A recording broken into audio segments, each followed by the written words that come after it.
Bonjour, je m'appelle Bruno Lévesque. Je suis enseignant dans le département ici depuis 9 ans. Donc, j'enseigne l'ébénisterie et la finition de meubles là, pour le CFP Neuchâtel. Principalement, dans les années 90, on avait une école sur Masson, le boulevard Masson. Ça a été transféré ici depuis 98, donc l'école a été bâtie. Donc, ça va faire bientôt 20 ans qu'on est ici. On fonctionne avec le programme d'ébénisterie depuis ces années-là, donc c'est un programme de 2 ans qu'on donne généralement. C'est soit un groupe en continu ou soit un groupe en régulier qu'on va appeler. Donc, ça veut dire que généralement, on a tout le temps un groupe qui commence au mois d'août et un groupe qui commence au mois de janvier pour avoir une moyenne d'environ 60 élèves là, par année dans notre programme.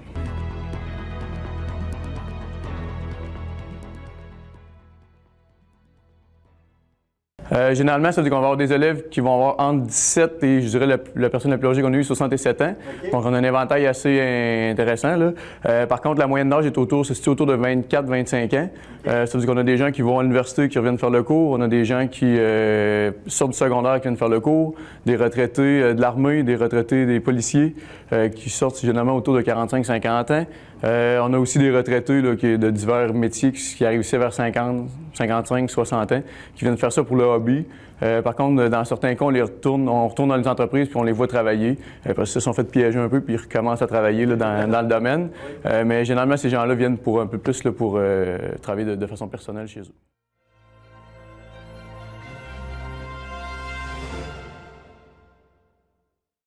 Normalement, c'est un maths, français, anglais de secondaire 4 et les prérequis de base de secondaire 3. Il y a par contre certaines façons qu'on peut fonctionner avec. Il faut vérifier avec les conseillers en orientation parce qu'il y a d'autres équivalences qui peuvent être reconnues. Sinon, c'est des gens généralement qui vont être très manuels qu'on va voir ici. Il y a 2 profils d'élèves qu'on voit. On a des gens qui sont très créatifs, puis on va avoir des gens qui vont être très techniques. Okay. Donc, mais je dirais le lien entre les deux, c'est généralement qu'ils sont très manuels. Donc, les personnes créatives vont souvent nous créer des meubles, nous amener des choses un peu plus design. Et on a d'autres qui vont nous arriver d'autres sur les machines, vont être vraiment techniques, vont aller chercher la précision, monter des gabarits plus compliqués, plus sophistiqués. Fait qu'on a ces 2 genres de clientèle-là, mais le dénominateur commun, c'est vraiment que ça prend des gens manuels là, pour être en ébénisterie, autant pour les machines que pour les outils là, à la main.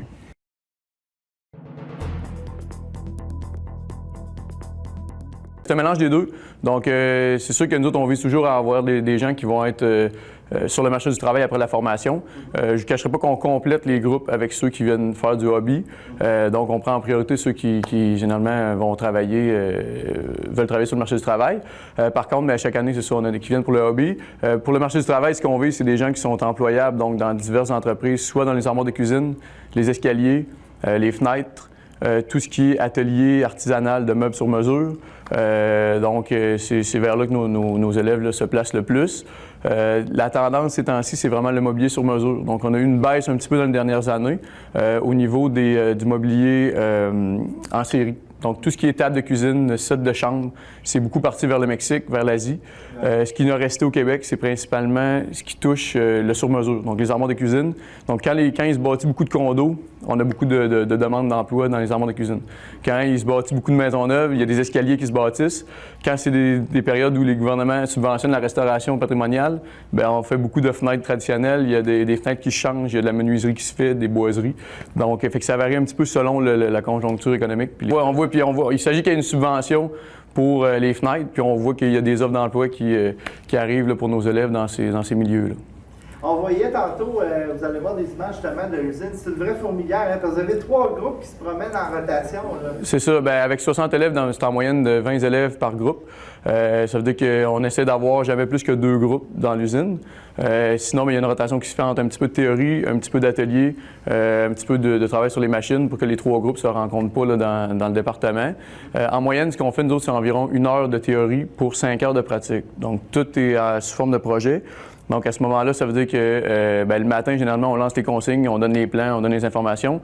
Une fois que c'est fait, les élèves s'en vont dans l'atelier puis commencent à fabriquer ce qu'on a donné comme information. Ouais. Généralement, en revenant l'après-midi, on refait un petit retour là-dessus, on regarde comment ça fonctionne, qu'est-ce qui s'est passé, qu'est-ce qui a bien été, pas bien été. Les élèves repartent à ce moment-là dans l'atelier puis continuent à travailler pour le reste de la journée. Il y a des parties dans la formation, exemple au début, qu'il y a plus de théorie un petit peu, forcément parce qu'il y a plus de cours à donner au niveau des choses, des cours de dessin, des cours d'identification de bois, de quincaillerie, d'assemblage, ces choses-là. Une fois que ça c'est fait, bien là, on tombe dans une partie du programme où il y a beaucoup plus de pratique. Donc, ça veut dire que nos élèves, là, présentement, qui sont sur la fin de la formation, bien, ils font des journées, là, ça fait 3 semaines, ils sont dans l'atelier. Donc, oui, on fait un petit meeting le matin, on fait des petites réunions, des petites informations, des démonstrations parce qu'il y a un paquet de choses, mais ils sont en atelier principalement là, pour toutes les journées.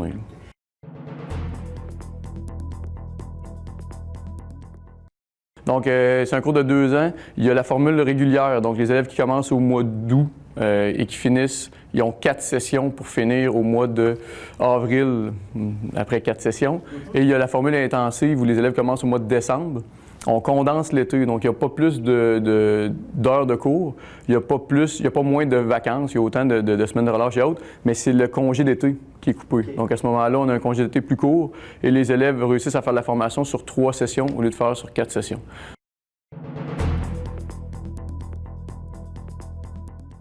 Dans les dernières années, là, depuis que l'école était ouverte, on fonctionnait avec le programme depuis 1996.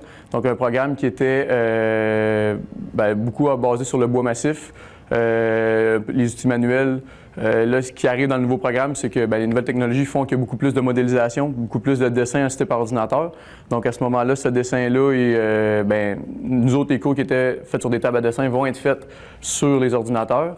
Ce qui nous amène, une fois qu'on a fait un dessin modélisé, on est capable de prendre le dessin, générer des listes de débit avec le logiciel. Donc, on aura beaucoup moins à commencer à faire des ajustements à la main, des calculs à la main. Le logiciel en fait une partie. On peut ensuite prendre ces pièces-là, ces dessins-là, les envoyer sur une machine à commande numérique pour découper, percer, façonner différentes pièces. Donc, on s'en va vers là à partir de l'automne prochain. Ça amène certaines différences, mais en gros, le programme reste le même. C'est vraiment la partie, je dirais, de dessin qui est la plus nouvelle, là, qui va être modifiée le plus. Il y a une partie aussi, beaucoup plus une vision de mobilier commercial. Donc, il y a beaucoup de meubles en bois massif qui se faisaient. Dans le programme qu'on a actuellement, on a fait beaucoup de mélamine, quand même, de meubles en panneaux. Mais on augmente encore un petit peu la quantité de meubles en panneaux puis qui va se faire parce que ça reflète un petit peu plus ce qui est fait sur le marché du travail. Donc, dans les projets d'élèves, il va y avoir plus de meubles. Exemple pour les restaurants. Là. Si on prend des comptoirs d'accueil de restaurants, des décorations de plafond dans les bars, des tables pour, je sais pas, certains commerces, des tablettes, des choses comme ça, on s'en va un petit peu plus vers là parce que c'est là qu'il y a le plus d'emplois. Donc, c'est là qu'on place nos élèves. Là. Donc, il y a certaines modifications qui sont faites comme ça. Il y a certaines modifications qui sont faites au niveau de l'aéronautique aussi. Donc, on va avoir la possibilité d'intégrer, dépendamment des écoles, un petit peu de notion d'aéronautique dans notre formation. Parce qu'il y a de plus en plus de jets privés et de meubles qui sont faits pour l'aéronautique. Donc, c'est à Québec un petit peu moins, mais dépendamment des régions, mais les programmes vont pouvoir être adaptés en fonction des réalités un peu plus régionales. Là.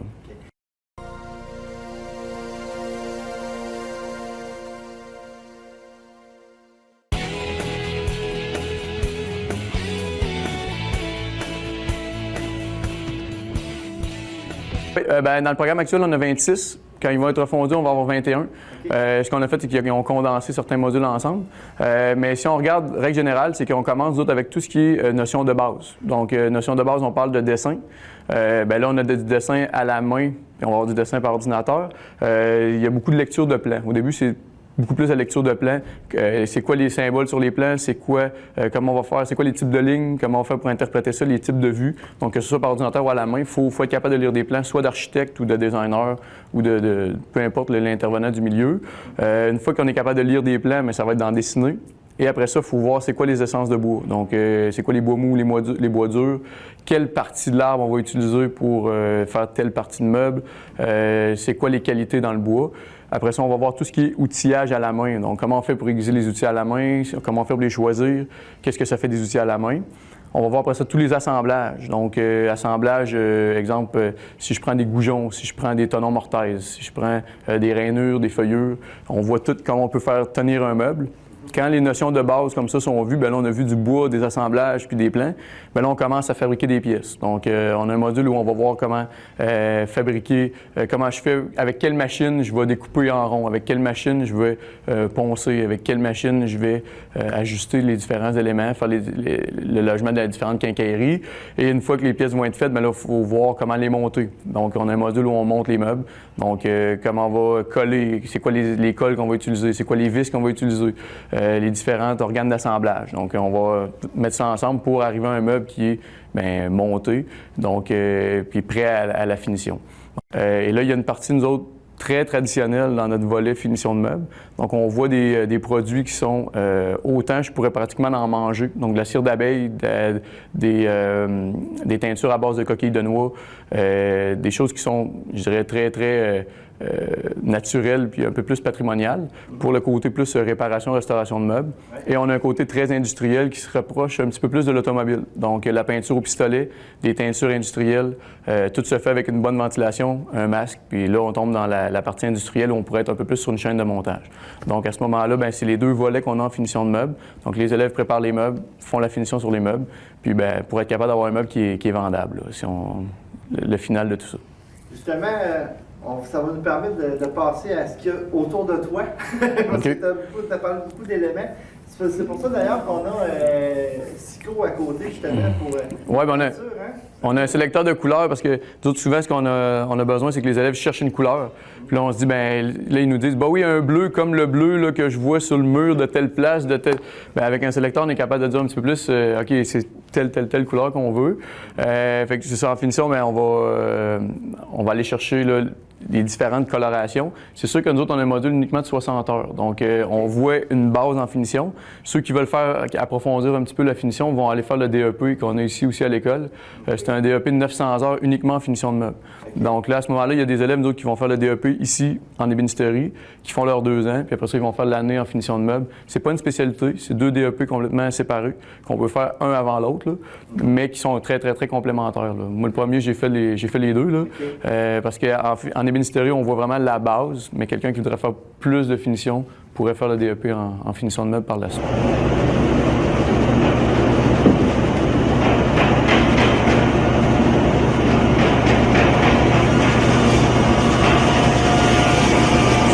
Fonctionne par projet. Donc, ça veut dire que jusque-là, je vous ai parlé des premières étapes de plan, d'outils, d'assemblage, jusqu'à faire un meuble fini.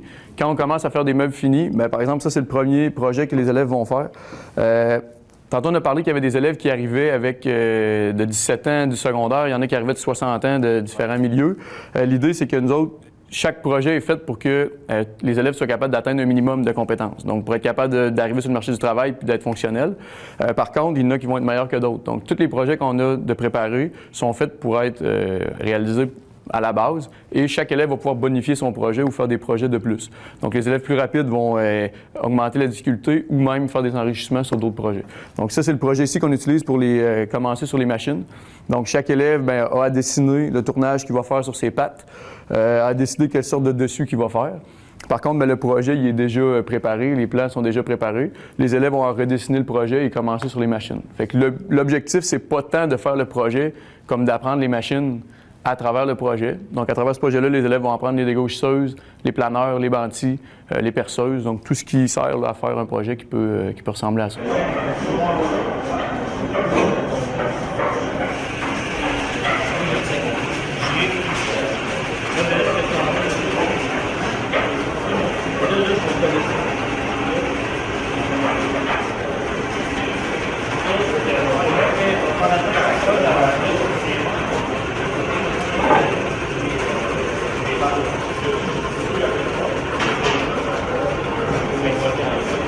On a un enseignant par groupe, généralement, puis par module, on est à peu près toujours 2 enseignants. Donc, un qui fait le cours principal, puis un qui vient aider. Donc, pour compléter les semaines, compléter certaines parties. La façon qu'on fonctionne ici, c'est qu'on n'a pas nécessairement de groupe attitré ou de cours attitré. Par contre, chaque enseignant va aller... moi, par exemple, je suis meilleur en finition de meubles, donc meubles commercial aussi. Fait que généralement, je donne les cours de panneaux, les cours de finition. On a des enseignants qui sont meilleurs en escalier, donc on s'arrange pour qu'ils donnent des cours d'escalier. Donc, chaque enseignant, on va aller chercher le meilleur d'eux autres. On est capable de donner tous les modules, là, mais on y va avec les spécialités de chacun. Ce qui fait qu'on est capable de pousser les élèves là, quand il y en a qui veulent aller un petit peu plus loin, on est capable de les pousser pour répondre à leurs questions, là, pour les rendre au...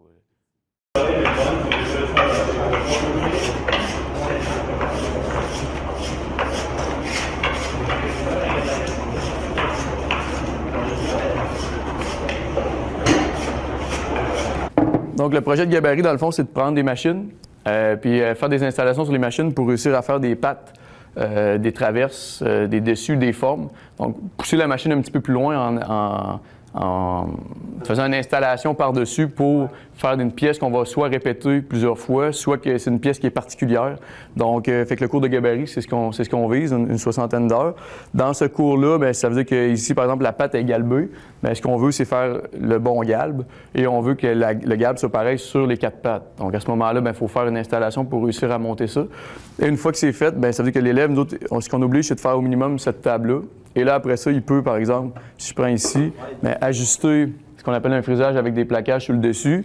Il va pouvoir, si je regarde ici, bien, il y en a qui vont faire des jeux d'échecs, il y en a qui vont agrandir la table, il y en a qui vont jouer avec les essences de bois, les couleurs.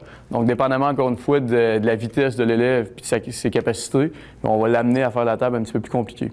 Mais encore une fois, ce qu'il faut retenir, c'est que c'est pas la table l'objectif, c'est de voir pendant qu'on fait la table quelle machine va faire quoi, comment on peut pousser les machines au maximum avec les différents gabarits.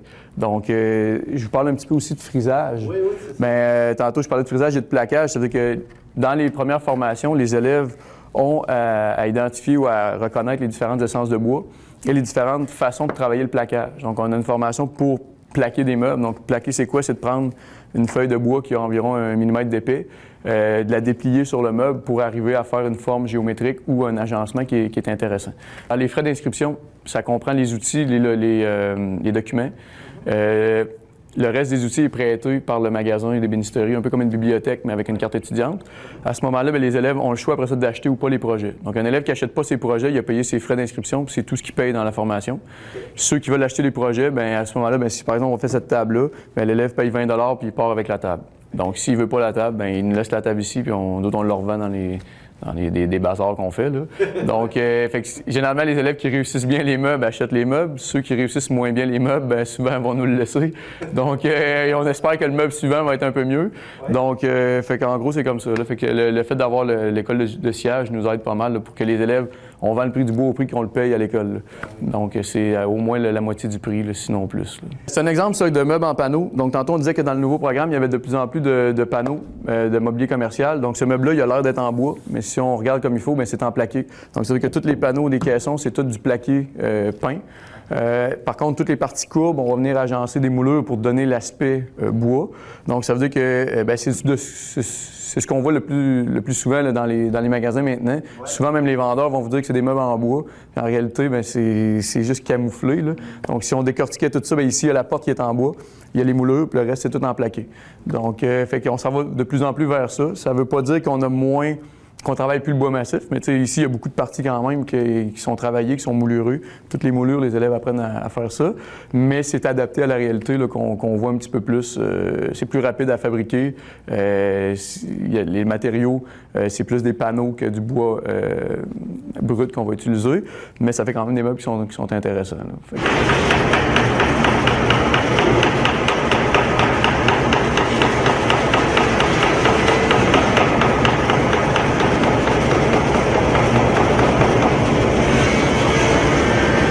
L'idée, encore une fois, c'est de voir les machines. Donc, comment on va faire pour coller, usiner un panneau de bois pour faire le plateau.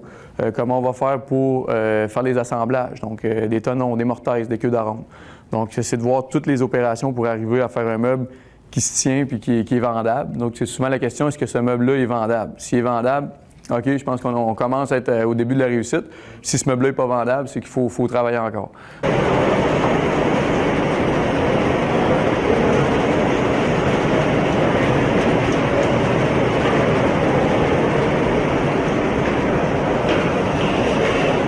Donc, ici, on a un exemple de fenêtre.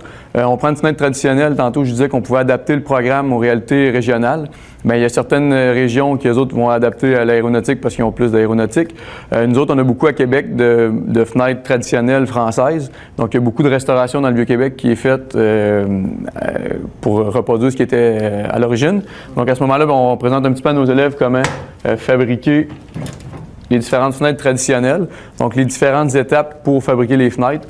Si on prend par exemple une pièce comme ça, bien, si on prend la pièce d'en bas, par exemple, on a 19 opérations pour venir faire cette pièce-là.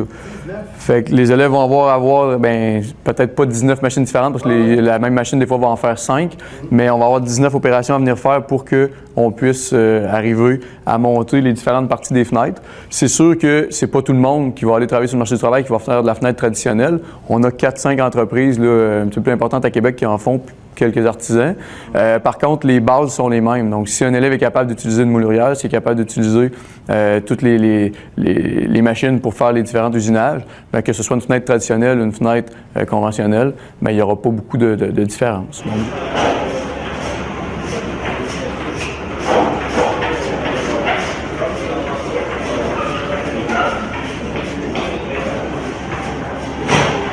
bonjour, je me présente Vicky Durand.